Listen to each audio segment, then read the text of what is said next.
Welcome to our channel science XYZ। और आप सब कैसे हैं? देवी माँ blessed you. I know your preparation of exam going well and amazing. Is it amazing बच्चों? या तो today we are back with another chapter, electricity and circuit. So it's a very interesting chapter and my favorite too. तो आज हम इस chapter में पढ़ेंगे electric cell, electric bulb, electric circuit, electric switches, conductor और इंसुलेटर के बारे में। तो फर्स्ट ऑफ हमारा टॉपिक है इलेक्ट्रिक सेल, और उससे भी पहले हम जानेंगे कि इलेक्ट्रिसिटी क्या होती है और वो कहाँ से प्रोड्यूस होती है।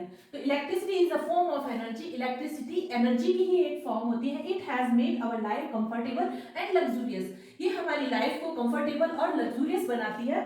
Electricity is useful in many ways such as lightning, heating, domestic appliances. तो इलेक्ट्रिसिटी आज हम बिना इलेक्ट्रिसिटी के अपनी लाइफ को इवन इमेजिन भी नहीं कर सकते हैं। तो क्या बच्चों आपको पता है ये इलेक्ट्रिसिटी आती कहां से है? ये इलेक्ट्रिसिटी आती है पावर प्लांट से। कहां से आती है? पावर प्लांट से। जैसे हम वेजिटेबल और लेके आते हैं वैसे किसी शॉप पे नहीं मिलती है इलेक्ट्रिसिटी, ये हमें पावर प्लांट से सप्लाई की जाती है। इलेक्ट्रिक करंट क्या होता है? जब हम गेम खेलते हैं या टॉयज खरीदते हैं तो उसमें इलेक्ट्रिक सेल्स का यूज होता है। तो वो इलेक्ट्रिक सेल कैसे बना, कैसे वो वर्क कर रहा है? तो ये जो इलेक्ट्रिसिटी होती है ये एक एनर्जी होती है जिसको प्रोड्यूस किया जाता है।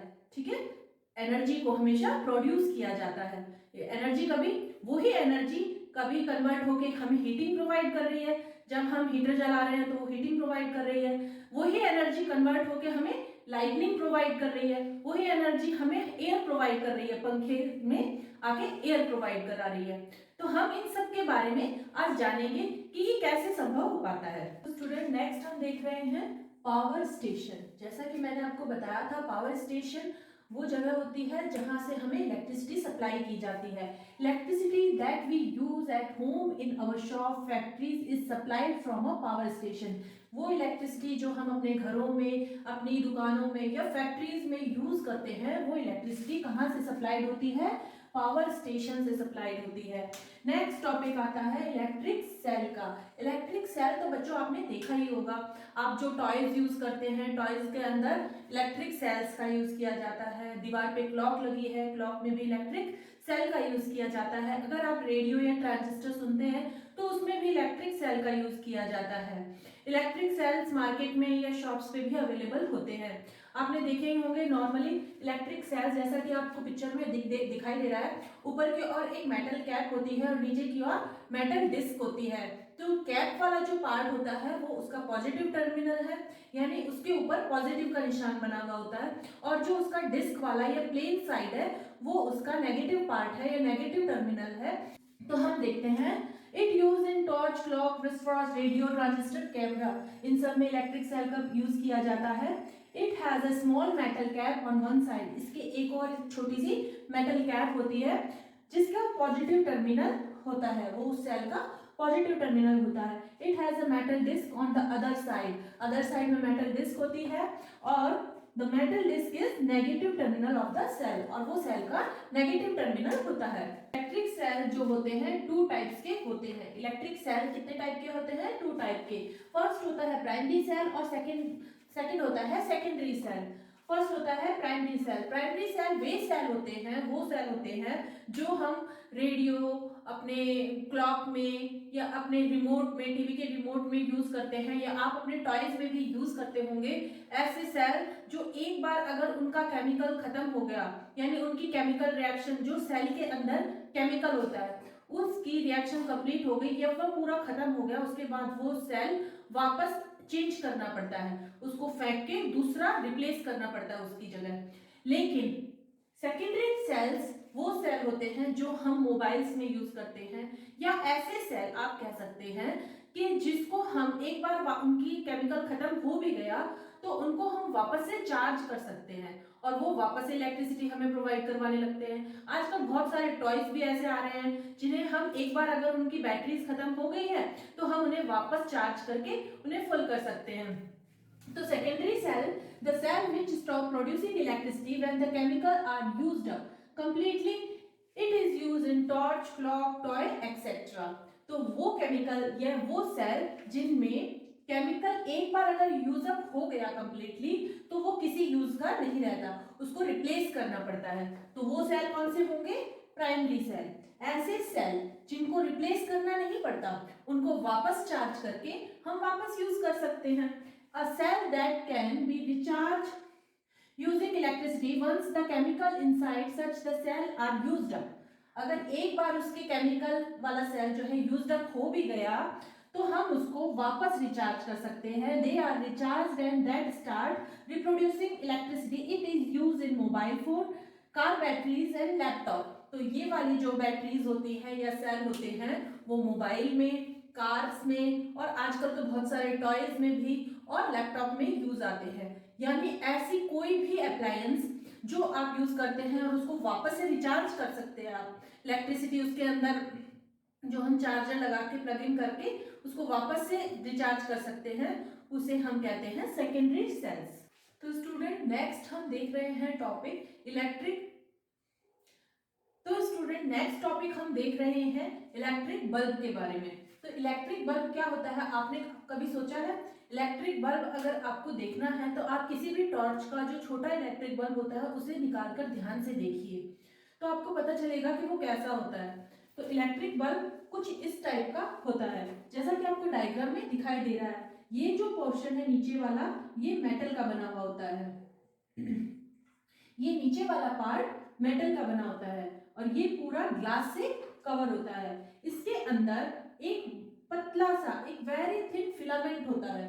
ये जो आपको दिख रहा है स्प्रिंग जैसा, तो इसको कहते हैं फिलामेंट। ये बहुत ही थिन फिलामेंट होता है जिसका मेल्टिंग पॉइंट बहुत ज्यादा हाई होता है, क्योंकि इसे क्या करना है, इसको ग्लो करना है। जब भी बल्ब ग्लो करता है तो हीट प्रोड्यूस होती है, तो हमें ऐसा फिलामेंट का जरूरत थी, ऐसे फिलामेंट की जरूरत थी कि जो हीट को सहन कर सके। तो ये फिलामेंट जो होता है वो ऐसी मेटल से बना हुआ होता है जिसका मेल्टिंग पॉइंट जो हीट को बहुत ज्यादा सहन कर सकता है और उसका मेल्टिंग पॉइंट बहुत ज्यादा होता है। तो ये फिलामेंट बना होता है टंगस्टन मेटल का। बच्चों किसका बना होता है? टंगस्टन मेटल का बना होता है। और इस फिलामेंट को सपोर्ट देने के लिए एक दो साइड में दो थोड़ी सी थिक वायर लगी हुई होती है। आपको दिख रहा होगा कि ये फिलामेंट बहुत बारीक होता है और ये दोनों वायर थिक होती है। इसका एक एंड पॉजिटिव टर्मिनल से और एक एंड नीचे के टर्मिनल से, ये दोनों इन टर्मिनल से जुड़ा हुआ होता है। ये वाली वायर नेगेटिव टर्मिनल से, ये वाली पॉजिटिव टर्मिनल से। इस तरह से ये बल्ब बना होता है। तो आइए देखते हैं। An electric bulb is a device that runs on electricity. It glows when electricity current pass through it. तो इलेक्ट्रिक बल्ब एक डिवाइस होता है जो जब इलेक्ट्रिसिटी उसमें से पास की जाती है तो वो ग्लो करता है। It has a filament that connected its terminal. इसके अंदर एक फिलामेंट होता है जो इसके टर्मिनल, ये दोनों जो है ये टर्मिनल्स है, जो इसके टर्मिनल से कनेक्टेड रहता है। A thin wire that give off light is called filament of bulb. एक थिन वायर जो मैंने आपको बताया कि ये कौन से मेटल का बना है? टंगस्टन मेटल का। क्योंकि यहाँ पे जो लाइट होती है, जब इलेक्ट्रिसिटी होती है वो किसमें कन्वर्ट हो रही है? लाइट में कन्वर्ट हो रही है। जब इलेक्ट्रिसिटी लाइट में कन्वर्ट होती है तो हीट प्रोड्यूस होती है। तो ये जो वायर है बहुत ज्यादा गर्म हो जाता है। अगर एक ऐसा मेटल चाहिए यहाँ पे इस वायर के लिए जो हीट को सहन कर सके, तो ऐसी वायर होती है टंगस्टन की वायर। तो ये जो फिलामेंट है वो टंगस्टन का बना है। The filament is fixed to thicker wire which also provides support to it. ये फिलामेंट दो थिक वायर के बीच में लगा हुआ है जो इसको सपोर्ट दे रही है। One of these thick wires is connected to the metal case at the base of bulb. इनमें से एक वायर जो है, ये थिक वाली वायर है, वो इसके बेस से कनेक्टेड होती है और दूसरी थिक वायर इस टर्मिनल से, दूसरे टर्मिनल से कनेक्टेड होती है। The other thick wire is connected to the metal tip at the centre of the bulb. दूसरी वायर जो होती है, जो कि बल्ब के सेंटर में एक टिप होता है, उससे कनेक्टेड होती है। ये वाली बेस से कनेक्टेड है, ये वाली इधर वाला जो वायर है वो इधर के टिप से कनेक्टेड है। तो ये दो टर्मिनल बल्ब में बन गए हैं और इस तरह से जब इसमें इलेक्ट्रिसिटी पास की जाती है तो ये ग्लो करता है। नेक्स्ट टॉपिक हम पढ़ रहे हैं वायर। वायर तो आपने देखे ही होंगे, जब भी हम कभी इलेक्ट्रिसिटी का यूज करते हैं या हमें कभी कोई चीज करनी होती है तो उसमें हम क्या करते हैं, पहले सॉकेट में वायर को प्लग करते हैं। जैसे कभी आयरन यूज करना होता है तो आयरन का प्लग सॉकेट में डालते हैं। तो सॉकेट के अंदर से जो इलेक्ट्रिसिटी है, जो बोर्ड में से इलेक्ट्रिसिटी है, वो हमारी आयरन के अंदर आती है, वो अपनी हीटिंग प्रोड्यूस करती है। इसी तरह से जब हमें बल्ब को ग्लो करवाना होता है, बल्ब जलाना होता है, तो हम क्या करते हैं, स्विच ऑन करते हैं। स्विच ऑन करते हैं तो इलेक्ट्रिसिटी वायर के थ्रू बल्ब तक पहुंचती है।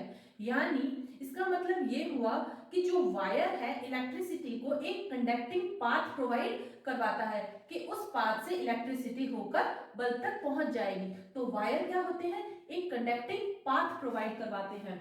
The electric wire is conducting path in the electric circuit through which current flow. Electric circuit के अंदर एक ऐसा कंडक्टिंग पाथ प्रोवाइड करवाते हैं वायर, जिसके अंदर से इलेक्ट्रिसिटी फ्लो कर पाती है। It is usually made of metal that is the good conductor of electricity. ये usually किससे बनी होती है, मेटल से बनी होती है। Obviously आपने बहुत सारे कलर्स की वायर देखी होंगी, लेकिन वो कलर उसके सिर्फ आउटर कोटिंग पे होता है ताकि वो हमें जो करंट जो बह रहा है मेटल वायर्स में वो हमें नुकसान ना पहुंचाए। लेकिन वो अंदर से किसकी बनी होती है, मेटल की बनी होती है। अगर हम उसका प्लास्टिक कवर हटा के देखेंगे तो अंदर से मेटल की बनी हुई होती है। और मेटल जो होता है इलेक्ट्रिसिटी का गुड कंडक्टर होता है, यानी मेटल के अंदर से इलेक्ट्रिसिटी इजीली पास हो जाती है।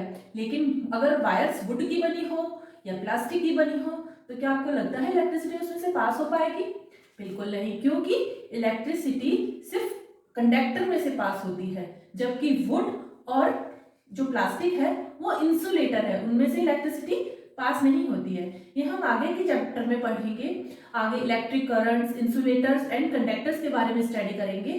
तो पार्ट 2 में ये सब हम स्टडी करेंगे। आप वीडियो को लाइक, शेयर और चैनल को सब्सक्राइब कर दीजिए और कमेंट करके नीचे हमें बताते रहिए कि आपको ये पार्ट कैसा लगा। आपकी कोई क्वेरी हो तो आप हमसे प्लीज कमेंट में पूछ सकते हैं।